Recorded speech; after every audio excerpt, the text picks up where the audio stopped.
Welcome to the Growth Over Grades podcast, a show connecting you with thought leaders, pioneers, and change agents who are leading the charge to support schools and districts in making the shift toward competency-based education and to promote growth over grades.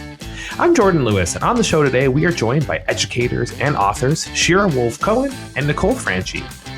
Shira brings nearly 3 decades of experience in education and workforce development, having served in roles ranging from teacher to principal. As the co-founder of Innovagus, she works closely with leaders to create learning environments that connect academic content to real-world experiences, leading to her penning the book, Leading Future-Focused Schools, Engaging and Preparing Students for Career Success. Nicole, a veteran special education and school leader with over 20 years of experience, is deeply passionate about helping students build organization, planning, and self-regulation skills. Currently an assistant principal in a Boston area suburb, Nicole develops practical strategies that empower learners to succeed in school and beyond, which led her to author The Impactful Special Education Teacher, Empowering Students Through Executive Functioning. In this episode, we redefine what it means to be a future-focused school, moving beyond the traditional annual career day to integrate future-ready habits into school's daily culture. Shira highlights the critical shift from asking what content students need to know to identifying the capabilities they need to thrive, while Nicole emphasizes explicitly teaching executive functioning skills as early as kindergarten to build a wave of momentum for secondary education. We tackle the practical realities of this transformational shift, from leveraging AI as an effective learning tool and managing physical materials as screen time decreases, to offering actionable strategies so school leaders don't have to carry this work alone.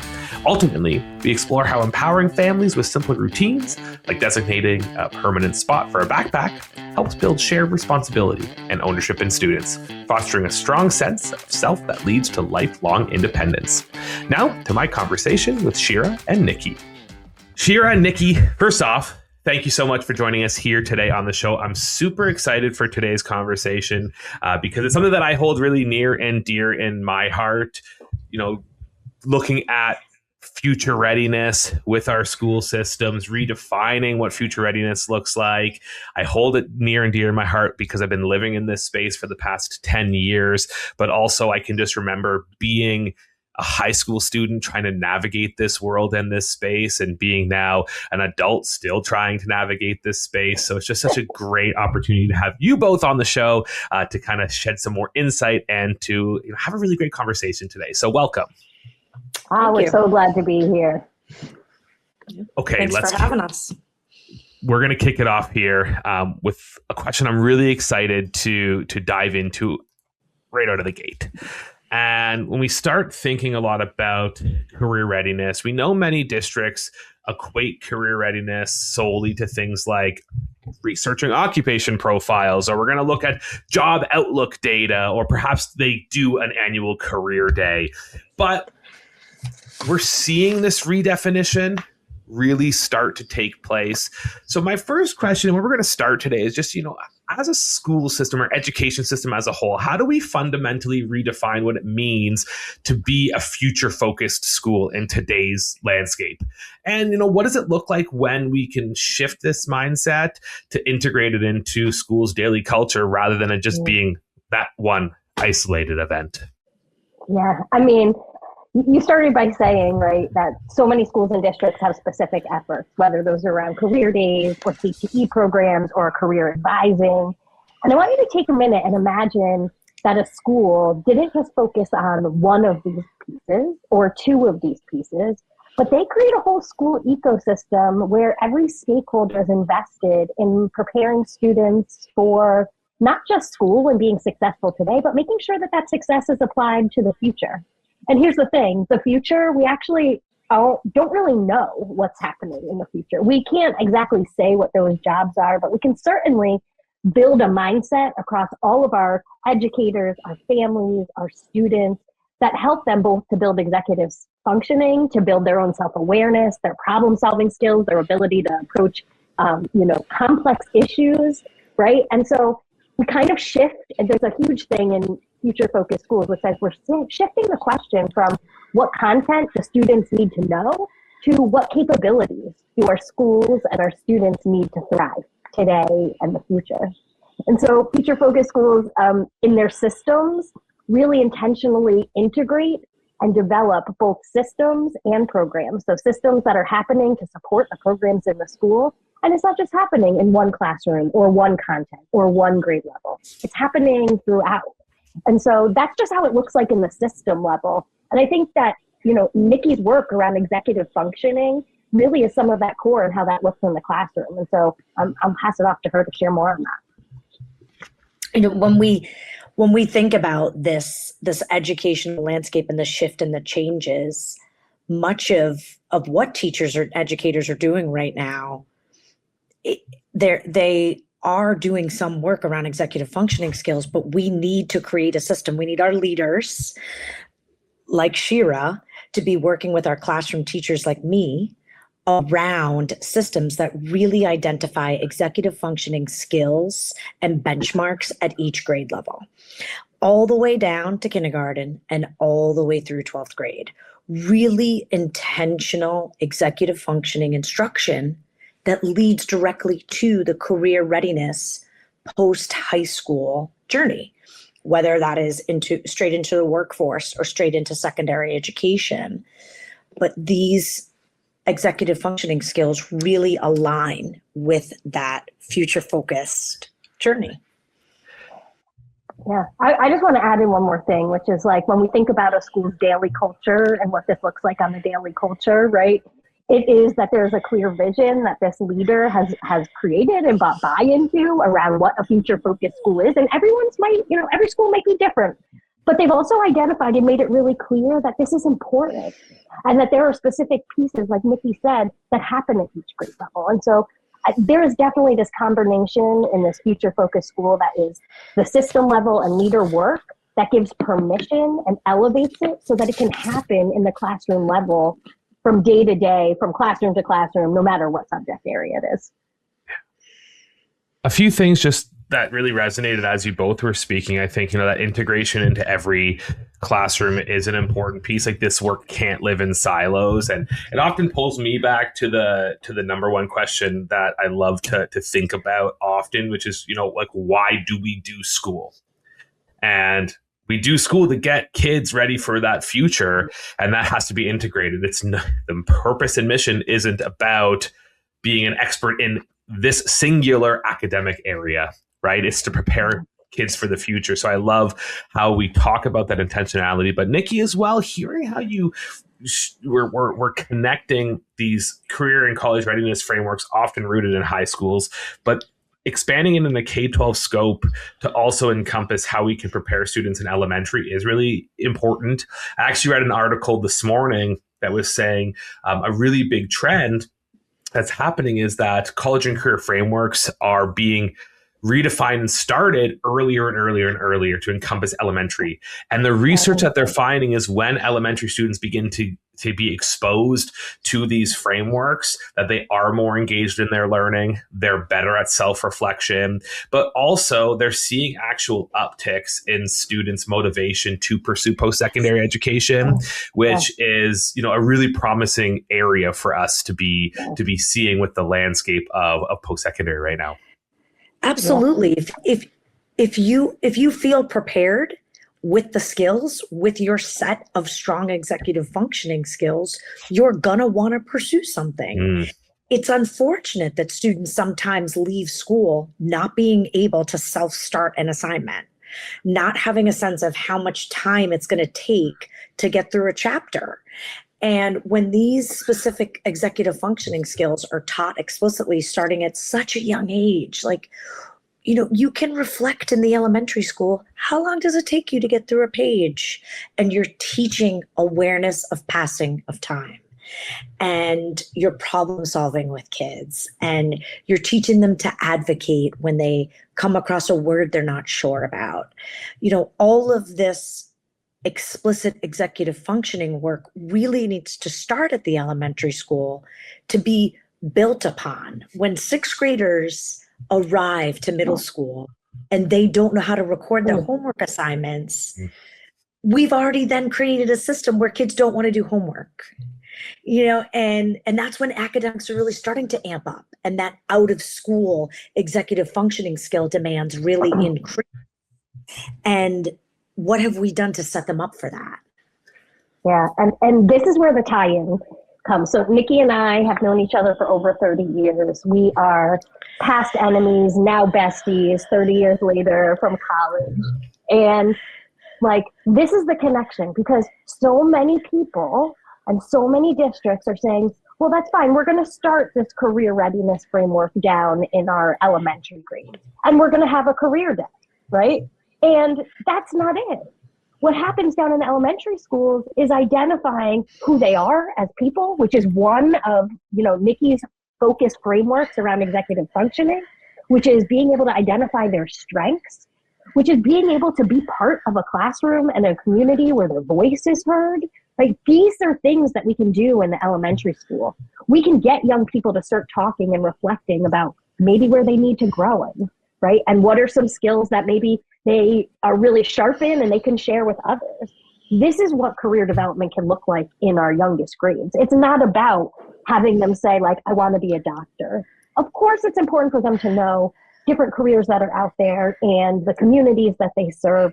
But even more important are these executive functioning. As you get into the older grades, people refer to them as durable skills, cross-sector skills, right? Whatever they are. But this is the connection, as like executive functioning is the foundation to make sure everything Nikki just said, being able to start an assignment, being able to track your homework, being able to manage time, these are actually life skills that our young people need to be successful, both in school and in their future.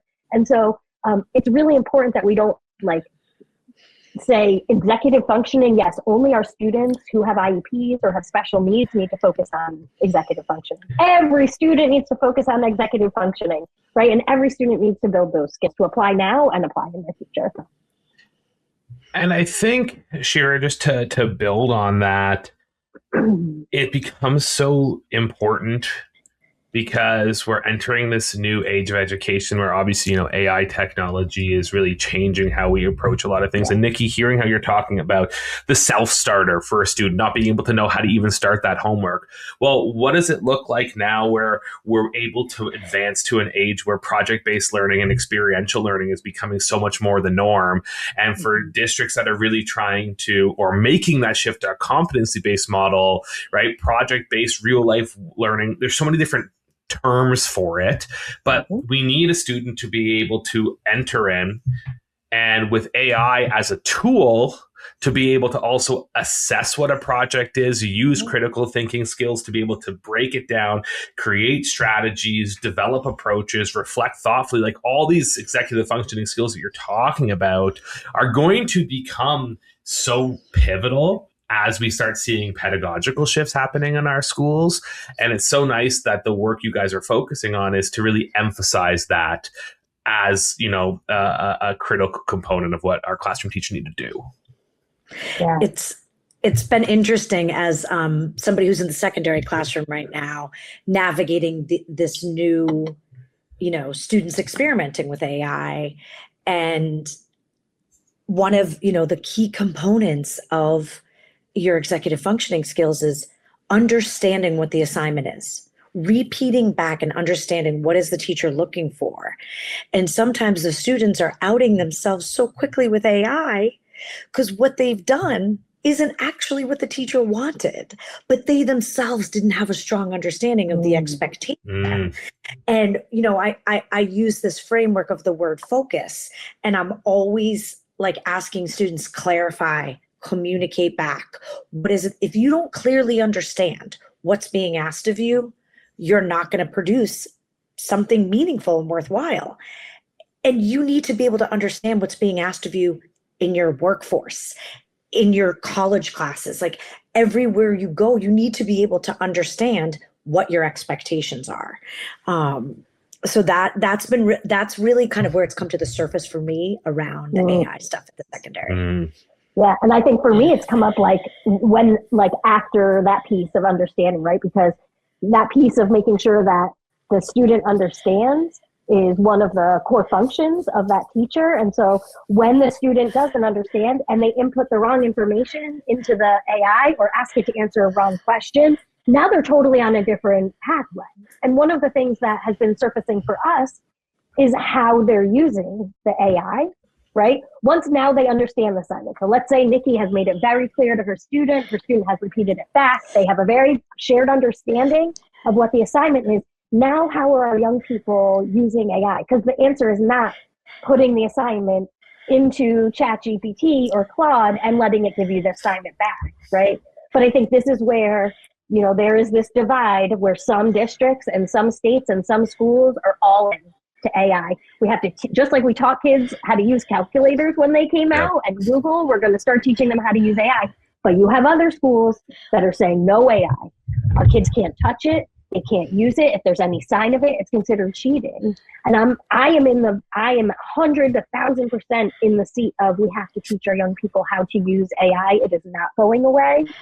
But at the same time, AI is changing how they can approach their work, the resources that are at their fingertips, the level of, looking and having that critical eye to what AI is giving them. And even further, how it can be used, not just in school, but in the workforce. And so I am concerned about those schools and districts that are 100% putting up the wall, because their young people are going to leave school and they're not going to have the right knowledge on how to use it. And if we don't teach young people the right way to use tools, we can be sure they use them the wrong way. Yep. It's super important to just, and you're seeing a lot of this push toward reducing and limiting screen time across schools. I mean, it's no surprise that LA Unified just said that they're going to be removing their one-to-one technology program in K through to 2, implementing full screen time, basically mandates across their system in elementary with time limits. And I understand both sides of this coin. When there are districts that have post-COVID had access to 85 different softwares, and there's budget components that come into all those things. But to exactly what you said, Shira, is we know that we need to equip the students with the guardrails to use these tools effectively and safely, because the modern workforce, the reality of the situation are expecting you to come in with an understanding of how to use these tools. And I was talking with my wife about this literally yesterday, saying the modern workforce doesn't care if they're going to assign you 10 more projects. And she she kept being like, well, so you're using these tools to be effective, to just do way more work than you did last week. And I said, it's not more work, because I can move through this work so much more efficiently and effectively. I'm still doing the same 8 hours a day, but I'm able to actually navigate at a higher level. And the expectation is that you can leverage these tools as exactly that, tools. They're not replacing the human of Jordan. It's allowing Jordan to become better, more efficient, more effective, and leverage what makes the humanality of my job effective, right? And if we don't teach that and equip those students from a young age, then you're right. Like we are doing a disservice to them, because they're going to need it. And listen, our students all have different needs, right? And I'm going to give an example for myself, right? I have spent so much of my life prior to starting to use ChatGPT on trying to revise a paragraph to, be 10 characters less for a grant application, right? Like, how long do I need to spend doing that? Or can I just put it in the AI and say, I have this paragraph, I need to make it 10 characters less, and let it play with it, right? That's not my intellectual property that I'm giving it and allowing it to take over. I am giving it a tool, right? Because that's something that I need support with. But we all have things that could be areas of growth that not only are we allowing the AI to help us approach as a scaffold, right? Because that is something that we need to do for our young people, is give them the tools to help them approach the content. But I'm also making sure that I have this tool that can help me grow. Because every time it shoots me back information, I'm not just copying and pasting it, I'm reading it. And I'm like, oh, that's what it did, right? And I'm learning something. So whether it's that, or whether it's like, sometimes I'm a little sassy and I can, put it in ChatGPT and say, make sure it doesn't sound sassy, right? And I'm like, oh, that's a good phrase to use for the future. So I think there's also just the shared understanding is not a replacement. it is an added value and a learning tool for us. And as long as we see it from that way, recognizing it can't solve all of our problems, then I think we can see it as a tool, just like anything else. And just to pivot slightly, when we started the conversation, we were talking about the redefinition of future-focused schools and career readiness. One of the things that we often see happening is districts creating, robust frameworks around these initiatives, right? Like, the portrait of a graduate. We talked offline about the portrait of a graduate being such a flagship guiding North Star right now. But what we're seeing is this broad shift and a little bit of a movement away from we have to have the portrait. People recognize the portrait is critical, but now we're in this mode of we need to operationalize it. We need a strategy to put it into practice. So Shira, with a lot of the work that you're doing, you emphasize creating, the future-focused ecosystem, and you know that this requires system-wide leadership. So I'm curious, what are some of the barriers that are preventing these high-level visions or frameworks from actually reaching the classroom, and how can leaders help bridge that gap toward more integrated implementation? Yeah. Okay. So first and foremost, there is a space where leaders, and I said this before around the vision, but a vision doesn't mean me as a leader, I stand on a pedestal and I say, here's my vision for this school, everyone go. It's about really building that buy-in and that team of champions across the school, whether those are students, whether those are young people, right? And so one of the barriers I often see is that leaders are trying to do this work alone, right? Or maybe they have the career counselor who is like the person that does everything. And so I think one of the things that we need to focus on, which will avoid that barrier, is how we build that shared buy-in. And that happens by building the team, sharing and highlighting successes, right? Giving permission. I think that's one of the biggest things leaders can think about is how do we give permission to say to teachers like, yes, you are a 10th grade geometry teacher, but we are preparing young people for their future and we embody a future focused mindset here. And I want to see that in your classroom. And not only see that, but I'm going to give you the resources to do it, right? I'm going to share an article with you that talks about some very key things you can do. We're going to have a professional development on growth mindset language, right? And then even further, I'm going to come and check on that and see how that's going, right? So I'm not just coming around to make sure that like students are listening to what you're saying, that they're doing well on the math test, but I'm also coming in and I'm also looking at how you're naming student strengths and how you're naming careers in the classroom that students might, want to explore or might not know about, right? And so there are just some things we can do to avoid that place. That is the biggest thing I see is one person or a principal and like a counselor saying, I can do this all on my own.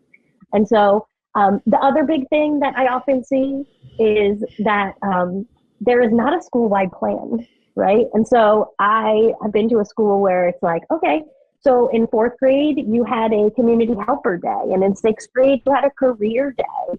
And in 7th grade, you had a second career day. And it's like, whoa, guys, like, nobody the 4th grade team was planning it, the 6th grade team was planning it, the 7th grade team was planning it, but nobody was making sure it was a whole. And so I really say that in order for it not to feel like that, where students have repeated experiences, they're not cohesive, there's a kind of formula. The formula is that there is an intentional scope of activities that happen at each grade level, right? Career days are great examples of something that can be included in an intentional plan. And the teachers and the educators in the school are demonstrating that future-focused mindset with those day-to-day actions every single day. And so when you put those two things together, it now feels more cohesive because there is a plan on what is happening and every teacher knows the moves and actions that are promoting this future-focused mindset. And so those are the two biggest barriers I see is repeated, uncohesive programming and really leaders who do it all on their own and think that's how they're going to make change. It's a really important call out that we need to get a cultural buy-in right out of the gate with these initiatives, and all teachers need to be really bought in. And we've heard strategies, and we've seen, and for the folks that are listening here, you can go back a few episodes. We have lots of fantastic leaders talking about the operationalization of portrait systems specifically. But Shira, what I really appreciate is that, removing the leader trying to do it themselves, I think, is just something we need to just really kind of double click on consistently and start understanding how this can become filtered down. Like, we understand it's the North Star, but does the 6th grade teacher, can they name those competencies? Can they themselves actually model what it means to showcase those competencies, right? It's a really important factor toward the entire faculty being able to do this work. Yeah, I want to give a real example, right? I was a school leader for over a dozen years. And what you just said is true. And everything I talk about in my book is not coming from nowhere. It is coming from my experience both as a school leader and as a consultant for the past 6 years working with schools across the country. And so I just want to say, like, for me, I was a school leader. I actually became a school principal overnight. I went home assistant principal. And if you've ever been in the charter school world, things happen. And I came back the next morning and I was principal. And so then spent that 10 years doing that work. And I was alone, but I knew how important this work was. And so I very quickly formed a set of teacher leaders that were focused. In the high school, they were called career connected learning teacher leaders. In the middle school, because it started in the middle school, the teacher leaders, they were called teacher leaders for service learning, because for us, the combination of students doing service, getting to know themselves, was where our career entry points were. And those folks did a lot of the things that you kind of just mentioned. They were responsible for holding monthly meetings. They were responsible for helping to coordinate the intentional program. So if there was a 7th grade career day, the 7th grade teacher leader was the one coordinating it, right? And so they were also going into classrooms and modeling. They were sharing resources. They were coordinating cross-curricular projects where every teacher in the grade had an aspect of the project. They owned it, right? And some of these folks are now school leaders and entrepreneurs on their own, doing this work with other schools and other students. And so I think our role also as a leader is to foster other leaders, well, and not just our students, but our staff. And this is a great way to do that. 100%. I love the fostering leaders, because so often you hear teachers saying, like, I'm just a teacher. Like, my voice doesn't matter in this. Or they say, I love being a teacher, but I don't want to take on more. I got a lot on my plate. But it's about empowering all educators to be able to recognize, like, you are a leader in that building, regardless of what your role is, and you have that opportunity to have the voice and advocate. But, Shira, one of the big strategies you talked about was the scope and sequence. And Nikki, what I'm really curious about from your perspective, because we've talked already about, executive functioning skills, and we've spoken about the value of starting those things at the elementary level. So what I'm curious about is how we can prioritize these focus skills in elementary, because that's going to help build the building blocks to that K-12 scope. I think, a key piece I want to highlight that Shira's talked about is the system, and the leader giving the classroom educators the resources and the agency to do this. And it also, I have often found the best work of this. You get the best work out of the teachers that do a little reflecting first. And you find out from the teachers themselves first, what are their strengths? Because if you have a really unorganized classroom teacher who's an amazing teacher, maybe their specific skill that year should not be around materials management, right, for executive functioning. Maybe they should be around self-advocacy skills that year, because, and I often, elementary teachers, I mean, not that secondary teachers don't, I just see so much passion in elementary teachers coming across, like they're on a stage all day. And I think you start by reminding them of their executive functioning strengths. And then across a system, if it's a K-5 or a K-8, you identify at each grade level what the targeted skill will be. And there has to be a buy-in across those grade levels. And when there is a buy-in, then there's supporting one another, grade level to grade level. There's the first grade teachers looking down at the kindergartners who are practicing writing their name without being prompted. They're initiating a task, who are practicing writing their name at the top of their page without being prompted by the end of the year. And the first grade teachers receive those students and they turn to the kindergarten teachers and say, this is a great group of kids. They're doing it. And when that connectedness happens also across those grade level teams, you get such a strong buy-in. And then you receive a group of kids that have this base fundamental skill of, okay, now they can initiate a task. They can have a piece of paper in front of them and they can start without receiving a verbal prompt because they see a written direction on there. And then the first graders are practicing raising their hand without yelling out because they're exercising self-control and they're getting to know their little bodies. And when the second graders, teachers receive those kids, they're like, wow, these kids can write their names and they raise their hands and they wait to be called on and they're not yelling out. And those skills just wave into building. And teachers, when you have that cross collaboration, and that's where the leaders, you just have to give these educators time. Sure. To do this, which is the hardest thing to find in a school day. It is the hardest thing to find in the world's best professional development calendar. We know that, but it's actually not on the leader necessarily to identify those skills. Because if you were to walk into an elementary school tomorrow, say it was January and say, what skills do you think we could work on? Each grade level team would say, I've got a group that needs to do this. I've got a group that needs to do this because they know their kids best. And when you empower those classroom teachers to identify, wow, you know what? This is a group that every time I give a test, they do not do well. And I keep reminding them to study. Oh, so you have a group of fifth graders that really need explicit instruction on how to study previously learned content. That is an executive functioning skill, returning to your material. And when you send kids off from the elementary into the middle school level with that skill set of knowing how to prepare, essentially you're teaching the life skill of getting ready the night before for something. Right. It's just like laying out your outfit the night before. It's just like packing your lunch. When you actually prepare the right way and study the right way and have a positive outcome the next day, instead of saying, oh my gosh, I studied, but I didn't do well. It's all of these executive functioning skills are so connected to that lifelong success. I often tell my elementary parents, pick up a spot for the backpack. And that's where the backpack's going to live. And it's going to live there forever.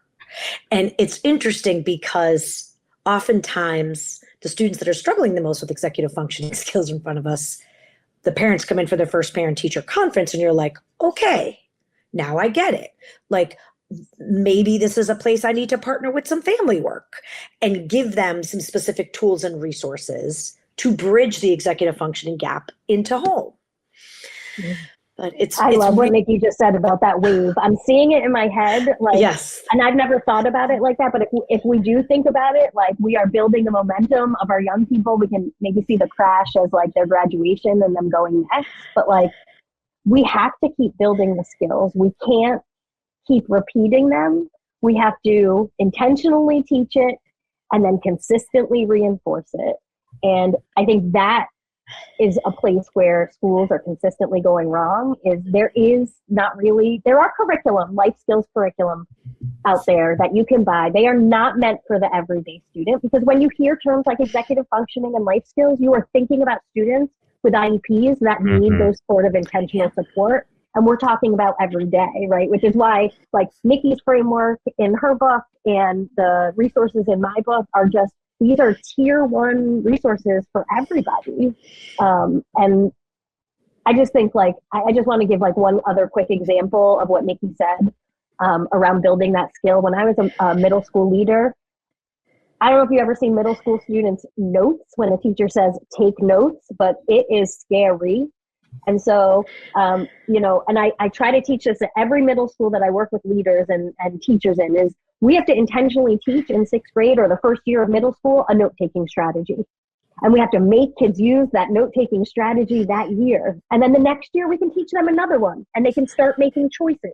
And by eighth grade, they have 3 strategies that they have deeply learned and can make a choice. Listen, I still use split page from 7th grade social studies that I was taught. And so I think it's just another example of that wave being built of that knowledge. So then all of a sudden the students are like, by the time they get to high school, imagine a 9th grader walking in and the teacher saying, take notes, and the student saying, excuse me, I know this format, and this format. Which one would you like me to use? Like that would blow a teacher away. Mm-hmm. As opposed to a kid going, where should I take those notes? Do you have a piece of paper? Just brings up a lot of memories Yes. of the, I don't have any paper, or does anybody have a pen I can borrow? But, you know, Shira, you mentioned, and Nikki, you as well, that timing is tough. And it's often impossible to find a minute here or there in a school day. And we've recognized a lot of tension where teachers feel pressured to obviously assess to the standards, but then you're also now saying, hey, we're going to put this emphasis and focus on life skills. And I'm going to use that term life skills moving forward, but I want the audience to know when I say life skills, I'm talking about, you know, executive functioning skills. I'm talking about durable skills as well, because I know that by definition, they're separate, but they're so intertwined and interrelated that they need to be named together. So talk to me a little bit, and Shira, we can start with you. How can we better empower classroom teachers so they can start weaving durable skills and these future-focused habits into the existing curriculum without feeling like it's an add-on or something more that they have to do and carve out time to do? Yeah. So I always say that this is not about a new lesson. This is about, you're never going to be able to tackle every executive functioning skill and every or durable skill all at once. And so this is where the intentionality of that planning comes to the classroom, right? If I know that my theme that I'm working on is organizing and managing, then that is something every time I'm creating a lesson, every time I'm asking students to get packed up for the day, there are things that I'm going to be looking for, right? There might be things like giving students feedback in the moment. It might be that I actually proactively think about how I teach them explicitly how they're going to organize their desk, right? I had a 2nd grade teacher that had a diagram of the desk. What was on top of it, what was in it, which way the spines were matched, right? And so it's really important to make sure that teachers know that we want you to look at it through this lens. We don't want you to say, I'm going to stop 10 minutes early and we're going to focus on organizing. But as you think about and intellectually prepare for your lesson, we want you to think through that lens. And I think that intellectual prep is something that is becoming, used more often in schools because so many curriculum resources are giving us scripted lessons and lots of resources that now it's not about writing out the lesson plan. It's about how am I going to teach it? And so if we include some of our own reflection and intellectual prep questions around that skill, then we can be sure that our teachers are thinking through that lens. I also think, so many times we want teachers to teach things and we don't give them the resource to do that. I do think that our AIs have given us a new resource for creativity, right? Not going to say always the best for content and being clear on that, but I can say, brainstorm with me 5 ways I might teach addition to a group of students that are very high energy, right? And it's going to give me 5 ideas that I might then choose from and plan for. And so I think we have to make sure that our teachers also have some resources, right? A simple resource could be something like, if you're focusing on getting to know yourself or in reflection, you could give a teacher a stack of yoga cards or meditation things, right, that they can use in the moment, and not something that is a curriculum, something that is a tool or resource that's like a grab and go that they can utilize. And so I think it's up to us to do that. We have to ensure that when, as leaders, if we're giving the vision, that we are able to give our teachers high support and high accountability. And that support means giving them the permission, making sure they have that resource, right?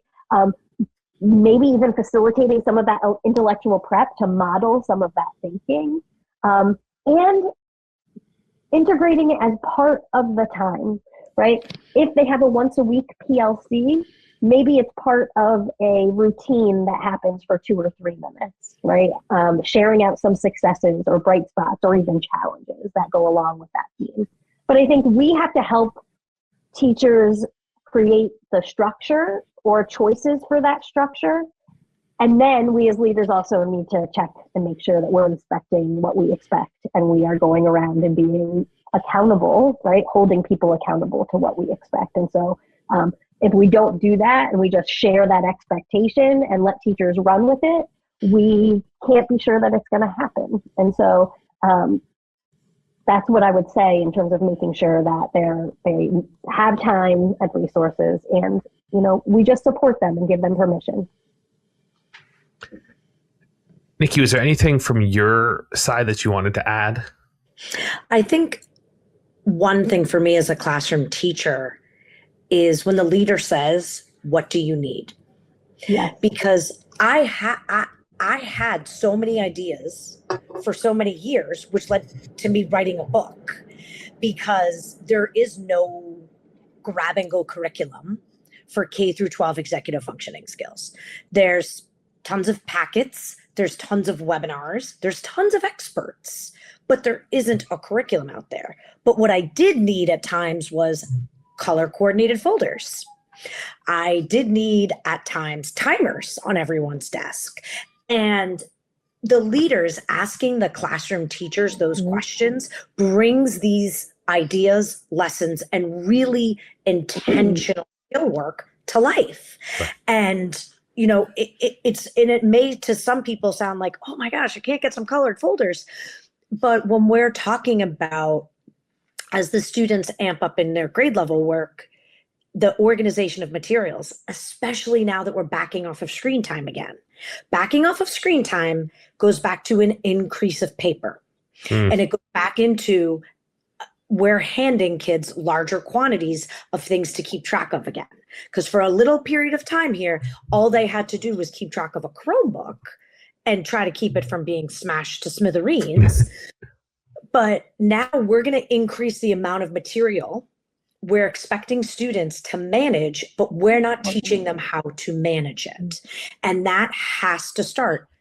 Like, I loved when my own kindergartner came home and her folder on one side said home and one side said school. And she said, "Mommy, this stuff is for you and this stuff stays in here."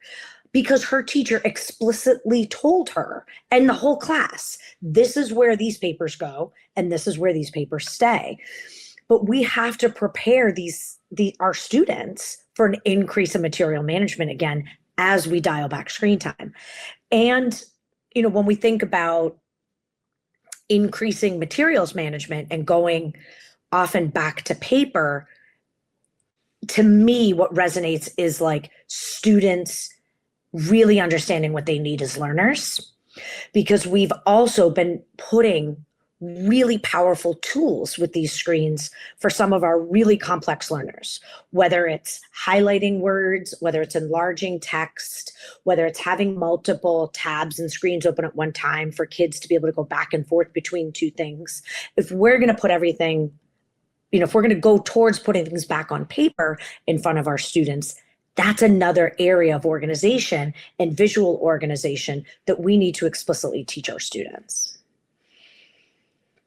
Yeah. As you were sharing some of those thoughts, it had me starting to think a lot about how can educators start to track some of this growth as well, because we know that many systems put in an expectation when they implement, let's say, a portrait of a graduate or a portrait of a learner system, and then say, okay, we're going to do this. Now we have to measure it. We need to have data around this growth. And in some systems, it becomes this arbitrary footnote on a report card. For example, like us here in Canada, the province of Ontario has life skills as this small section at the back of a report card that the teachers must fulfill, but they don't have systems in place for them to actually start tracking that growth over time. So it becomes this footnote where teachers say, I have observed this, right? And it's like, is that really becoming meaningful or not? So I'm curious how you support schools when they are approaching this tracking and measurement of these life skills and competencies, and more specifically, how they can measure and track them so that the information and data they collect is informative towards student growth and not just something that's a nice to have. And Shira, we can kind of start with you on this one.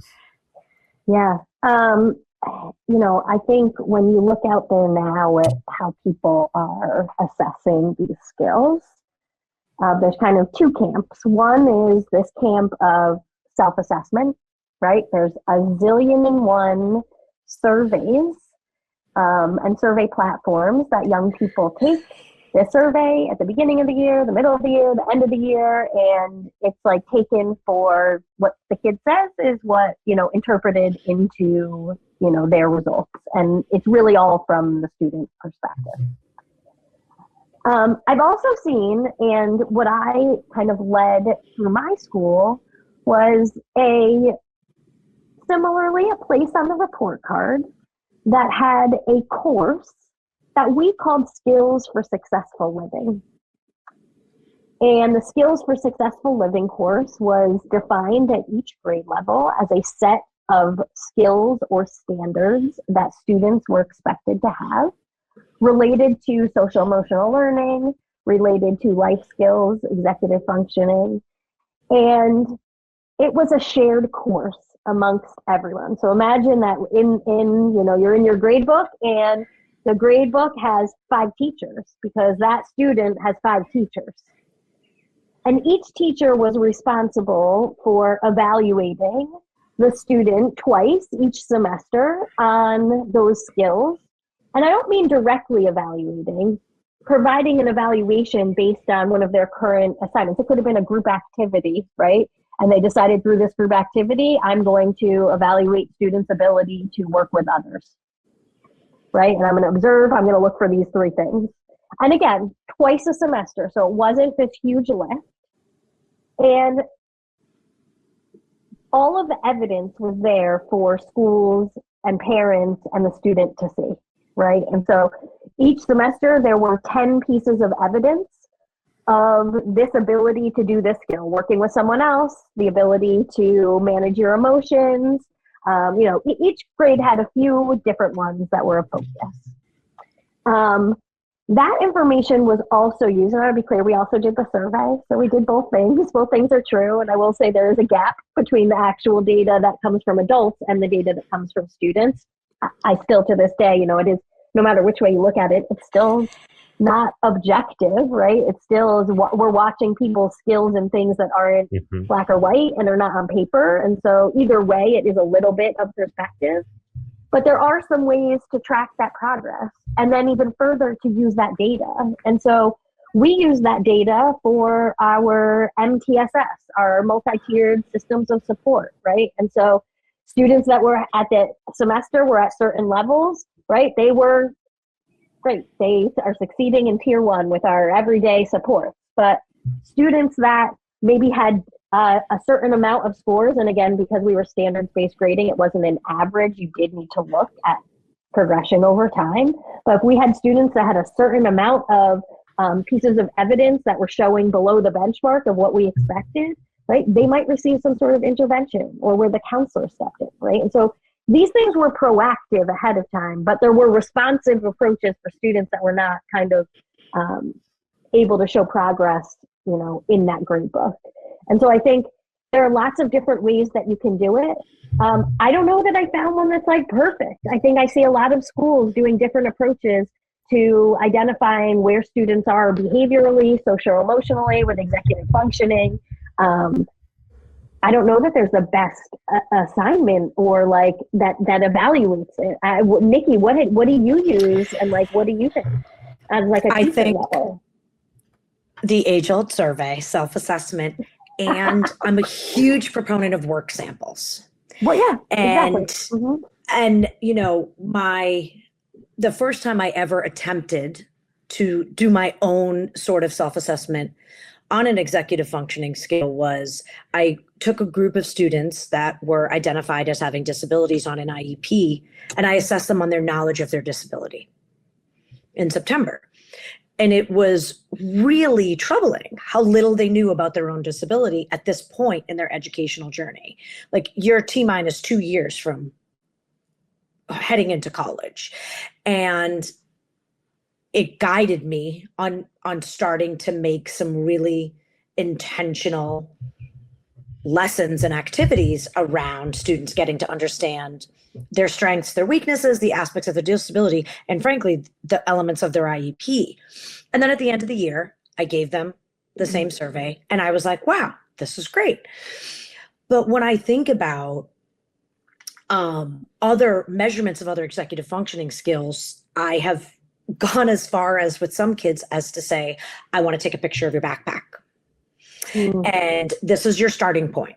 And, you know, for some kids, it is the black hole backpack. And for some kids, it looks really nice, high and tight and organized, but they're just really good at putting papers in a nice, neat way. And they can't actually locate what I need them to locate in a moment's notice. And I would oftentimes do activities. I would practice with kids. I had some kids when they were getting to understand themselves who had weak working memories. I would ask them, you know, I'm always talking about tools to problem solve and to measure how capable you are to do things with or without your tools.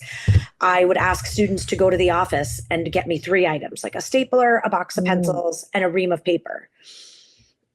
They'd come back with one of the items, and I'd say, do you know why you only remembered one of those items?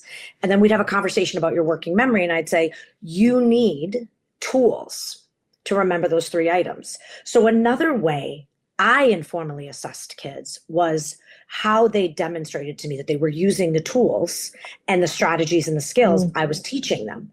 And often I wasn't seeing it. The classroom teachers were seeing it. When I was doing the explicit pull-out instruction and a classroom teacher said, wow, their folder looks way better, and I hadn't organized it with them, they were maintaining it independently. And I always talk to my students as they go on in their career, the goal is for you to be independent. And that is, you know, the ultimate assessment is you are using all of your tools.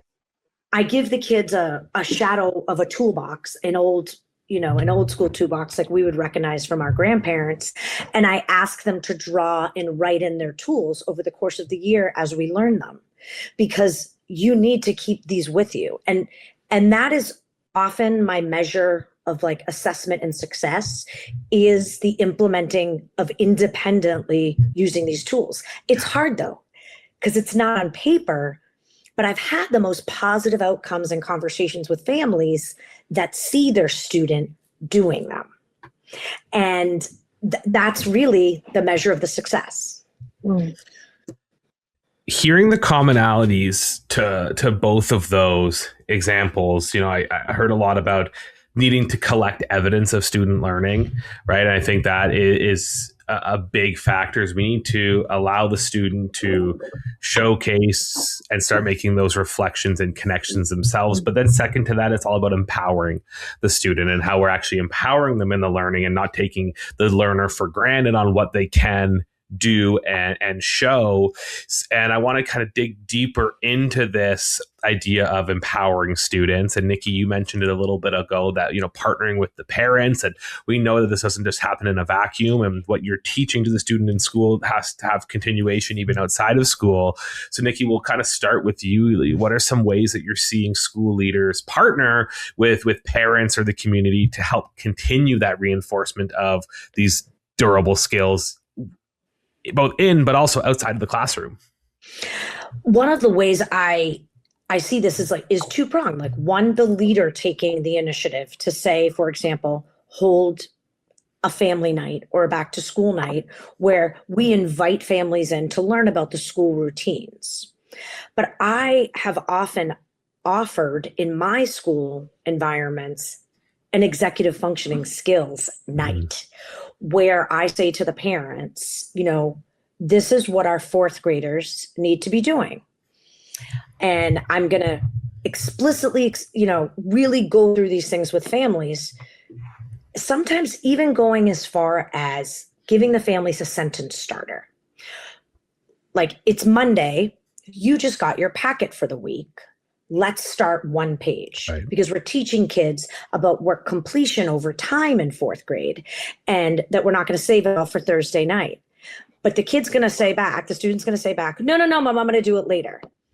And I say to the parents, we're practicing doing a little bit of work every night. So let's set a timer and work for 10 minutes. And then tomorrow we're going to do the same thing. And when I give families that language, there's a product. Stuff gets done. And they feel like, I jokingly said, like, find a place for your backpack to live. Because the same kids that lose their backpacks, the parents lose their bags. And yes. So when I tell the parents, like, you need to pick a place for the backpack to live. And in the world of these one-to-one electronics, I encourage families to pick a spot near a plug, because our students that have struggles with executive functioning skills pretty much always arrive with their Chromebook not charged.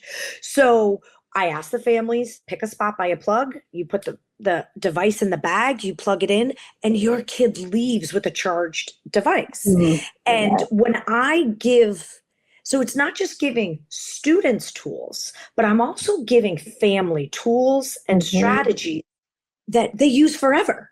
Because the kid that needs to park his backpack in fourth grade needs to park his backpack in 10th grade.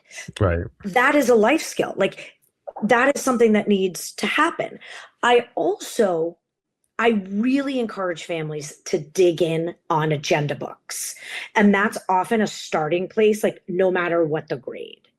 And I have been very intentional, both as an educator and as an emerging leader, around families having conversations when the students come in after their activities about, what do you need to do tonight? And looking at the agenda book, because the agenda book is a glorified to-do list. And we all have to-do lists. I'm pretty sure we all have one on our desk right now. That is the agenda book. The agenda book is your to-do list.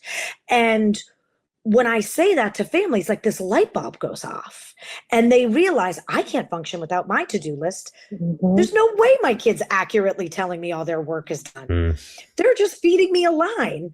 And when I say to them, this is the book, this is what's written, or, we have most districts have some type of online learning platform. I spend a lot of time with families bringing them through the steps of the platform to recognize symbols for missing work, late work, needs to have corrections made, so they can have those conversations. I've also been very fortunate to be in school districts where I have a lot of partnership from my parents and my families. And I do get a really strong buy-in, but I have been very intentional in my work with families and giving them tools. One year I did a newsletter once a month where I shared an executive functioning tip with families and in my newsletter. And sometimes it was around time management. For example, I asked families for a whole month to set a 5-minute timer when their student got in the shower to teach their students the lapse of time in the shower, because so many of these kids have time blindness. And it impacts the whole family's morning gets turned upside down when one kiddo's running late. And when I've done activities like that and given families tools and strategies like that, they've been really successful. Yeah. Can I take that one step further to the community? Yeah. Because I know you mentioned, that engagement of families, and then even farther, I think as school leaders and as educators, we can also recognize that sometimes, there's a space for our external partners, our like industry partners, right? Different families to come in, not as families, but as, you know, professionals or having certain careers, and provide application to some of these executive functioning skills with real world application. Because we know that when students like want to know, well, when will I need this in the future, right? And so this is an opportunity to tie in, not just for school, right? Like you've been focusing this past week on making eye contact and being able to hold a conversation. And guess what? Tomorrow you're going to get to interview, you know, a engineer, and you've always been interested in that. And so I think there's also a space of recognizing that, again, executive functioning is that foundation that we need to teach. It also provides us a pathway to allow students to start to interact with professionals in that way, whether that's on site at the school, virtually, like let's not forget about virtually, that is real these days, here we are, and, you know, or students going out into the community. Yeah. And, you know, the ultimate goal of us, you know, chatting about the integration of these skills is we're aiming to develop independent, successful learners kind of at its core, right? So, you know, as we kind of wrap up the conversation today, and as we are left with this great rethinking of what it means to prepare students for this rapidly changing world, I would love to hear from both of you, you know, how when a district starts implementing these frameworks, what differences are you seeing in the independence of students, the capabilities of students as they're getting set to graduate from that system? One word, just like a term, just like flashed before my eyes when you were saying that, which is like what I see is shared responsibility and ownership for learning and for operations of the school and for the culture, because we're not just having students come to school to learn content, we are helping them become productive, active citizens in our school community, to learn more about who they are and what their strengths are, and to want to have their voice heard in a way that is respectful and appropriate and within the context of the values of the school, right? And so that's what I see. When schools start to implement this, when we talk about independence, you also have to be prepared for students to have their own voice and wanting to be a part of things. And if you are in a mindset of like students should be coming to school and they should be listening to exactly what the teacher says and they should be sitting silently, then this approach might not be for you, because our young people are going to build shared responsibility for their learning. And that includes becoming a valued part of that school community. When I think about the success of implementing our ideas and our practices, ownership is huge for me. And there's an element of having a strong sense of self, because when you have a strong sense of self, and you're in a positive place, there's your jumping off point for success. There's your ability to take a risk and to try something new. Because when students don't have the knowledge of their strengths and they don't have these foundational skills, they don't take the risk to try something new or take a gap year or travel. And I think about all of the wonderful things that are out there for our students. With this foundation, all of the things they can go do. So I think about the ownership, but I also think about like a really strong sense of self. We're talking about creating a space where students have a sense of self, where there's a shared responsibility and an ownership in the learning. Nikki, Shira, thank you so much for joining us today on the show and for sharing all these amazing insights. We'll make sure that we link in where people can learn more about both of your work. And again, thank you so much for joining us on the show. Thanks so much for having us. This was a great conversation. Thanks for having us. That was educators and authors Shira Woolf Cohen and Nicole Franchi. Hey, thanks so much for listening to the show, and please make sure to hit the follow button on your podcast app so you never miss an episode. I'm Jordan Lewis, and you've been listening to the Growth Over Grades podcast.